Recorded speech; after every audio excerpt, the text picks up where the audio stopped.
I meet with lawmakers whenever I can because we absolutely need some policy put in place much more expediently than they did with social media. They took 12 years to figure out how to do that. We don't have that luxury in this space right now. Hey, hey, hey. Welcome to She's That Founder. I'm bringing you something different today, a two-part special guest series that every single one of you needs to hear. Whether you're running a solo practice or scaling to 50 employees or beyond, I'm sitting down with Elizabeth Goede, known as the AI Whisperer, who works with enterprise-level companies, defense contractors, and highly regulated industries on AI implementation. And before you think, that's not for me, stay with me. Because if Fortune 500 companies and the Department of Defense are worried about AI security and ethics, you should be too. Here's why you need to listen to both parts of this conversation. You're probably already using AI tools like ChatGPT, Claude, Canva, Notion, or Copilot in your business, but you might accidentally be exposing your client data, your proprietary frameworks, even your own likeness without realizing it.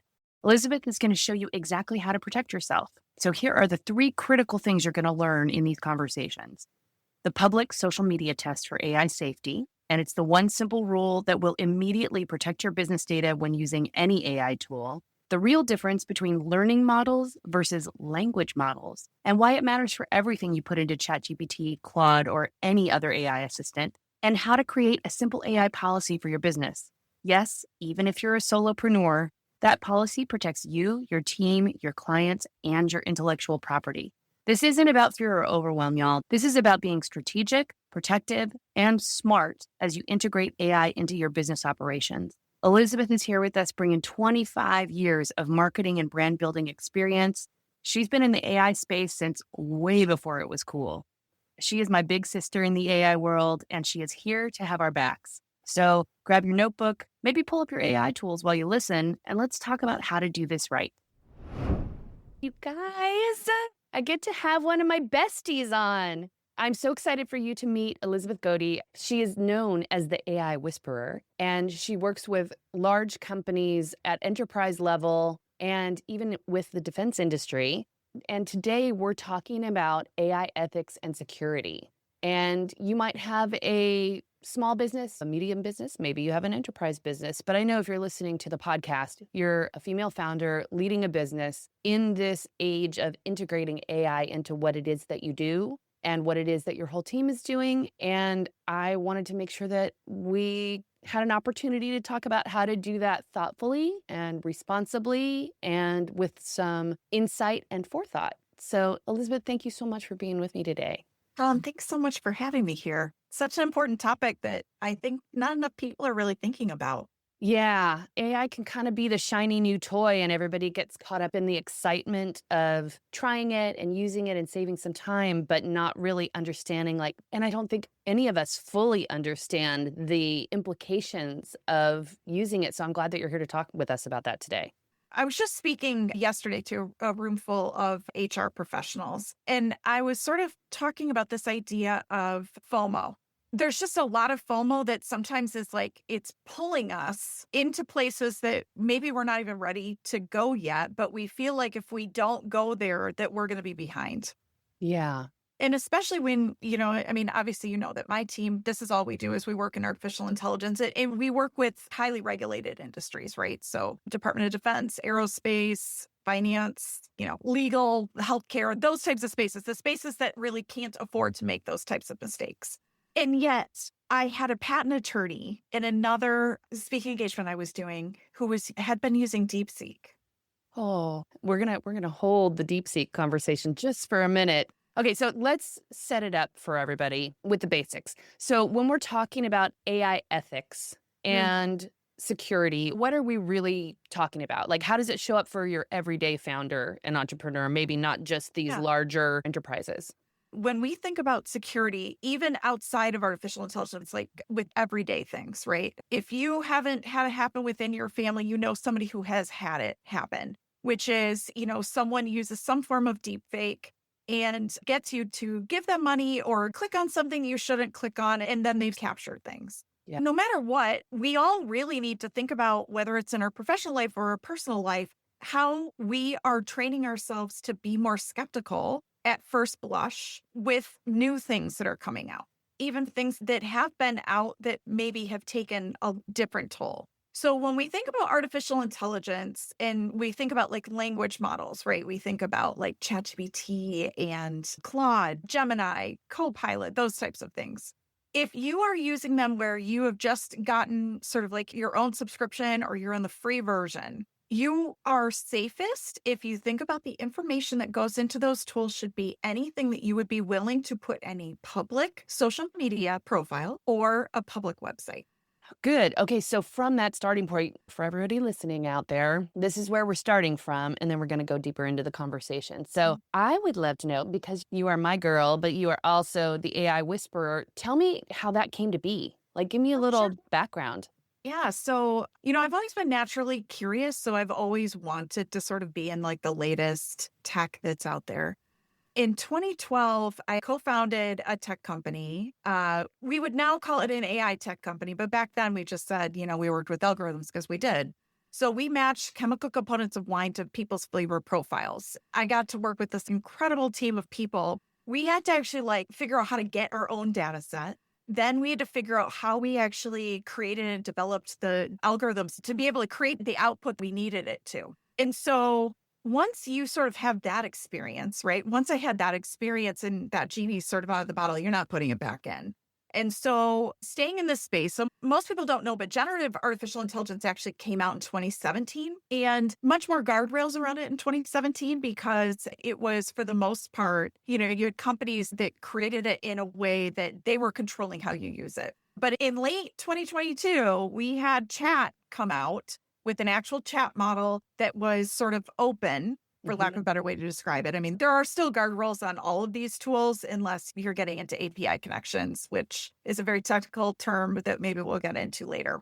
You sort of had a choice at this point in time. Their trajectory of artificial intelligence was not climbing at this rate anymore. It was basically starting to go It's like a straight hockey up. stick. It was totally in that hockey stick. And I would say that hockey stick was standing almost completely erect, right? Totally straight up. We sort of looked at it and we said, okay, so we can either sit back and hope somebody else decides that we're going to behave safe, secure, and ethically, or we can take the lead on it. And we decided we were going to take the lead on it because we knew what we thought was right and wrong. And we would advise other people on what we thought was right and wrong. And that didn't always align with everyone else's. Hey, Levies.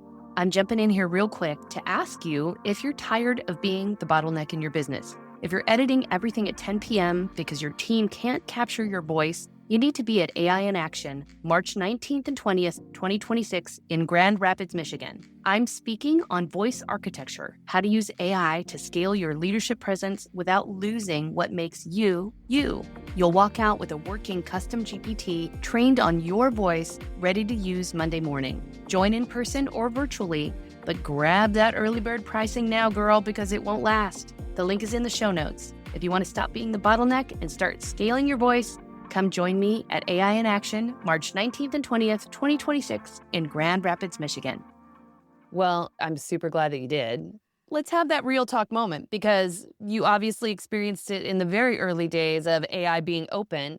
Put yourself in the smallish business owner shoes. What do you feel like are the biggest ethical or security risks that those kind of business owners face, especially if they're service-based businesses that are handling client data or creative work, things that might have IP concerns around them? Yeah, you hit the nail on the head. That was exactly where I was going to go. I mean, we have to be judicious in understanding where the values are in our business. And when I mean value, I don't mean the values that we'd put on the wall. I'm talking about the value of our business as far as what actually allows us to monetize our business.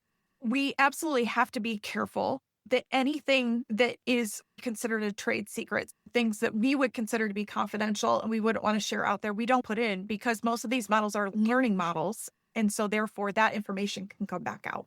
Even simple things like us recording this conversation right now. I know we have an agreement on how this is going to be, but if I record it with someone else that I don't know how they're going to choose to use my likeness now. So there are different types of agreements that you even need to have in place to protect your own likeness. You have just also think about how much you can open up to your systems now. We have things like Atlas, that is an agent that came out from ChatGPT, and it wants to have access to anything and everything, including your credit cards and your account information. The more that you open up to that, the more that that's susceptible if they have a data breach, even if it is the tool that you want to give that information to. Yeah. When you think about that from a business standpoint, and then think about like all the files that you have that maybe are confidential, that you have with your clients, that you have with yourself. And so just think about when you decide you want to give like Google Drive access to ChatGPT. Are you okay for ChatGPT to have access to everything inside of To crawl all of that. crawl all of it, Yeah. their emails? I think there's something. So here's a real world example that we can talk about. So here, Elizabeth and I are recording this podcast, and I have a podcast agreement that my guests sign. And pre AI, there's a clause in it that says, you give me permission to use our conversation and the video from our conversation to promote this podcast. So meaning Elizabeth and I are both showing up on screen. I can cut and paste that and put it up on Instagram to drive people to come and listen to this particular episode, etc. So pre-AI, the image is locked. What Elizabeth and I said is done. It's said, the picture is what the picture is.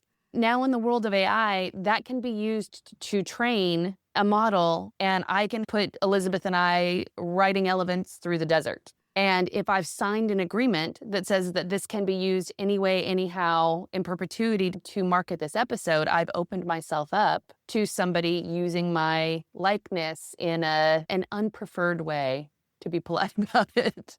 Frankly, either one of us our voice could be used to endorse something that we didn't want to, whether that's a product, a service, a person. It's something that I work with. I meet with lawmakers whenever I can, because we absolutely need some policy put in place much more expediently than they did with social media. They took 12 years to figure out how to do that. We don't have that luxury in this space right now. Yeah. I think about where you are, Dawn, in Hollywood. And I think about, you have actors that are established. If they decide to sort of sell their likeness in a way, they could command a very large amount for a studio to purchase that.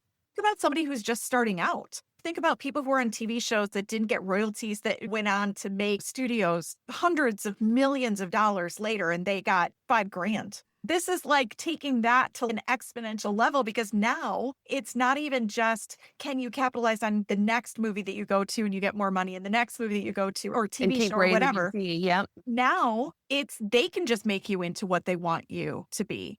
And I think it's a really interesting time. I look at it sort of from two ways. If I'm sorry that I'm going down this Hollywood path. So just like, there's a little something to talk about with that too. So keep going. Yeah. Yep. When we look at how we consume content now, yeah, we're blowing through even a 20 episode season. We can blow through that in a weekend. Yeah. Something that used to take us 22 weeks now takes us 2 days. So on one hand, you look at it and you say, okay, well, this is actually really awesome, because now we can, as a studio, we can produce as much content as we need to sort of satisfy this need to keep people on our streaming platforms. Yeah, keep people there. But then, reflect back on 3 minutes ago in this conversation, you're like, but, who's really going to lose here? Usually the creatives. Yeah, it's the talent. Speaking of, so there's an actress named Tilly Norwood that is one of the first AI-generated actresses to be signed by a major agency in Hollywood. This is not an actress who is allowing her likeness to be used by AI. It is a completely fabricated entity. And it was created by Zakosia, I think is the way they say it. They did it as a test. And it was so compelling that now they have been signed as technologists to create the performance of this actress in future endeavors. It is just at an experimental stage. There's not necessarily evidence that is going to be a big deal, but the bottom line is it's being pursued with vigor and cash and time and attention. So I think that all creatives everywhere, and this was part of the big strike that Hollywood went through a few years ago, need to be thoughtful about how they engage with AI, not just themselves, but with any partnerships that they're in, with any jobs that they're hired for. And the same would be true for you as a business owner with all of your IP, your frameworks, like what it is that you do. You have to be thoughtful about how you protect yourself. actually, Dawn, if you don't mind it, I'd love Yeah. to piggyback onto that. So when we think about copyright, Hmm. right, there's sort of like two parts, I guess. One is copyright and one is truth of advertising, right? There's also laws, right? Yeah. So the last time copyright laws were updated was in the 70s. So the reason why stuff that's created in artificial intelligence can't be copywritten is because there's not like that tangible physical attribute for it. Yep. So that's part of it. The other part is because you have models that were created and those engines were created by companies that own them. If you don't actually look at the terms of use of these tools, you may not actually have rights to anything that you decide to put in there because you've now given your rights to that tool. So that is from your likeness, that is from content that you put in. In particular, I think a large audience, I think for you, Dawn, is in the US. Yeah. But I mean, I do have folks all over the world, but like, let's take that detour Yeah. and talk about tool. You and I had some behind the scenes conversations of like, this tool, yes, this tool, no. Give me in fact, you created a tool to assess the tool.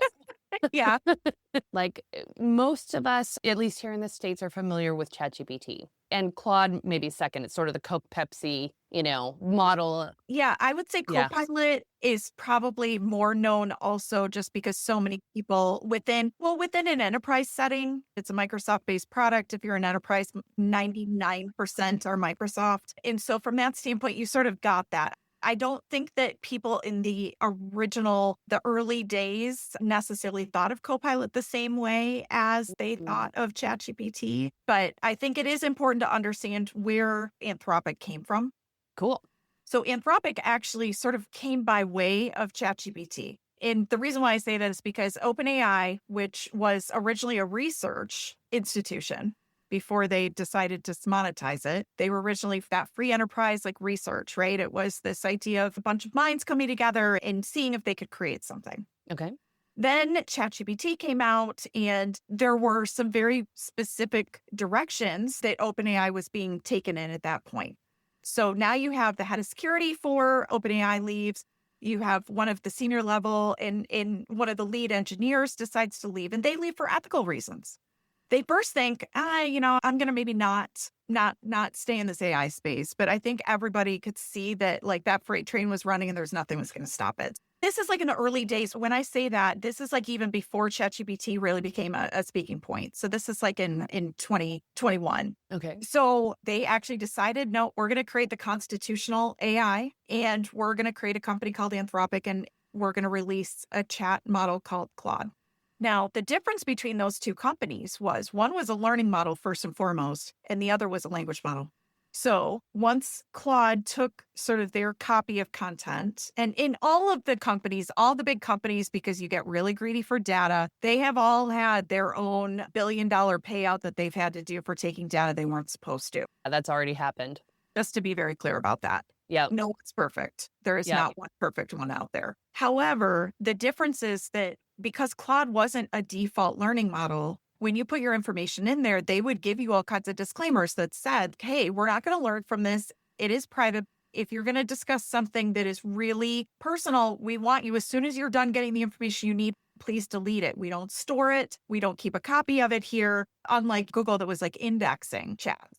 So Claude, since about 2 months ago, roughly from the time that we're discussing this now, they did come out and say we've now released a new component, which is called Claude Code, which is the ability to really get some coding and deep types of information out there. Because we don't have enough information on that, we want to be able to learn from that. So now we're going to give you the option to turn it off because we are going to start learning. They sent like 50 emails on it. If you're a subscriber, they spent a lot of money in advertising to tell everyone to do it. People still don't read.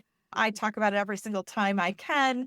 Certainly go in and turn that off if you're putting personal information in there. But I think when we look at the mindset of these two companies, learning first versus privacy first, disclosure still giving you a way to truly have privacy.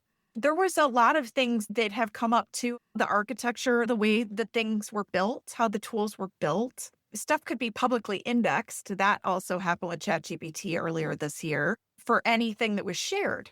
Well, for anyone, when you thought you were sharing a link, you thought that it was unique to that link and you were Sharing a link to a chat, you mean? Like To a something you've chat. created in ChatGPT. Thank you for clarifying I want to that, be yes. like clear with And also Yes. when Elizabeth is saying, meaning the computer, if you Yep. will, the model is learning from you, not that it is a learning model and you are the student that it is Right. teaching. Thank you for making that distinction.